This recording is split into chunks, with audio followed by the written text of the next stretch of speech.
Tanglaw sa isang sulok ng silid, naroon ang binatang may hawak na lubid, dala ang alingasngas sa papel na mayroong dugo. Dumungaw siya sa bintana at nilanghap ang simoy ng hangin. Hindi niya lubos mabatid na ang kanyang mga isinusulat ay wala ng yugto, wala ng pahina sa libro. 5 taon na ang nakalipas, simula nang tahakin niya ang matalinhagang panulaan. Ngayon niya lubos na naunawaan ang sariling pagkukulang sa antas ng panitikan.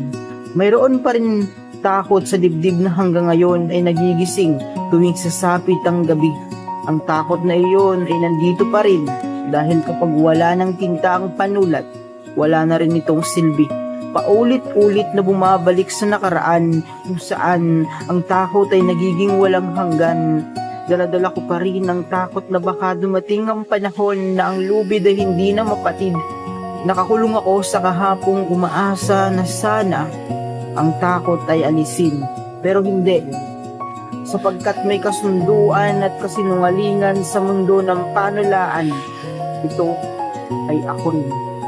Kapag wala ng tinta ang panulat, inaasahan na ng lahat na dapat maging matatag. May tuturing ba akong makata, manunulat, sarili kong maaaring hindi pa rin panatag dahil kapag binawi na ng Panginoon ang lahat, wala na akong magagawa. Ito ang aking ikinatatakot bukod sa maraming mapanghusga na kapwa makata. Ako ang binatang dumungaw sa bintana. Ako ang binatang takot mawalan ng tinta.